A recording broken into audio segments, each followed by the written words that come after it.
우리 오늘 같이 나눌 말씀은 시편 68편 19절에서 35절까지의 말씀입니다. 오늘 말씀의 시작은 하나님을 찬양하는 것으로 시작합니다. 하나님을 찬양하는 이유는 단순합니다. 하나님께서 우리의 구원이시기 때문입니다. 구원은 시간에 종속되지 않는 것 같습니다. 과거에 구원을 받았다고 해서 과거에만 기뻐할 이유는 없습니다. 더 나아가서 현재에 기뻐하지 않을 이유도 없습니다.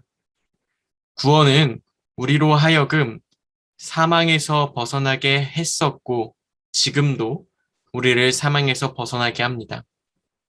그렇기 때문에 하나님께서는 여전히 우리의 구원의 하나님이십니다. 이어서 하나님께서는 죄를 짓고 다니는 자들을 깨뜨리십니다. 하나님 앞에 죄를 짓고 하나님을 피해서 숨을 수 있는 방법은 없습니다.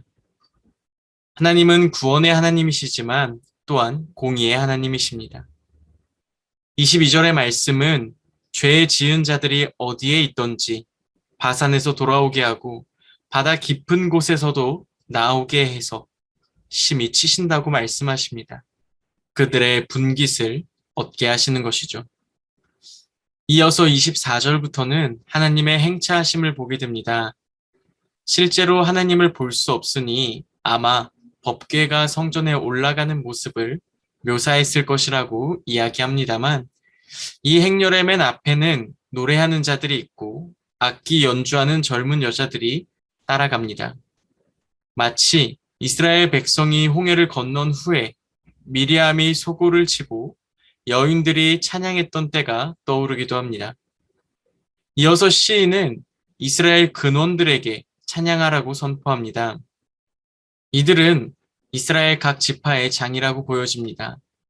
이어서 베냐민, 유다, 스불론, 납달리 지파들이 언급됩니다. 이 지파들은 각각 남쪽에 위치한 두 지파, 그리고 북쪽에 위치한 두 개의 지파입니다. 여러 가지 해석이 있겠지만 북쪽에서 남쪽까지 하나님이 행차하시는 것을 찬양하기 위해 모인 것이라고 보여집니다. 이어서 28절부터는 너의 하나님이 너의 힘을 명령하셨다고 말합니다. 이 명령하다라는 단어는 다른 의미로 부과하다, 부탁하다라는 뜻도 같이 가지고 있습니다. 그러니 하나님이 우리에게 힘을 부과하셨다라고 말할 수도 있겠습니다.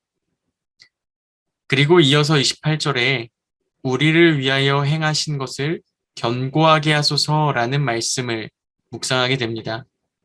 즉, 이 두 말씀을 합쳐보면 하나님께서 우리에게 힘을 주셨고 하나님의 힘을 주셨고 그 하나님의 힘이 우리 안에서 견고하게 되기를, 즉 하나님의 능력이 나타나기를 바라는 기도를 하고 있습니다. 그 이유는 뒤에 나옵니다. 왜냐하면 여러 왕들이 주님께 예물을 드리기 때문입니다. 왕들이 하나님을 향해서 예물을 드리는 것은 전쟁에서의 승리 뿐만 아니라 예배까지 포함한 행위일 것입니다. 마지막으로 시인은 모든 세상 왕국들이 하나님을 찬양하기를 기대하는 것 같습니다. 하늘들의 하늘을 타신다는 것은 가장 높은 하늘, 즉 신들 중에 유일한 신이신 하나님을 찬양하라는 것입니다. 주께서 내시는 그 소리는 이 땅에 어떤 왕의 목소리와도 비교가 안 되는 강력함이 있습니다. 이제 시인은 하나님을 찬양하라고 선포하며 말씀을 마무리합니다. 오늘 말씀을 묵상하면서 하나님이 어떤 분이신지 다시 한번 묵상하는 시간이 되었으면 좋겠습니다.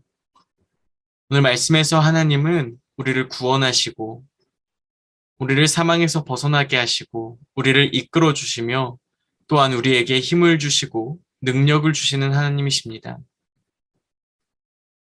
더 나아가서 우리는 우리가 경험한 하나님만을 고백하는 것이 아니라 성경을 통해서 우리에게 보여주신 전능하신 하나님을 찬양했으면 좋겠습니다.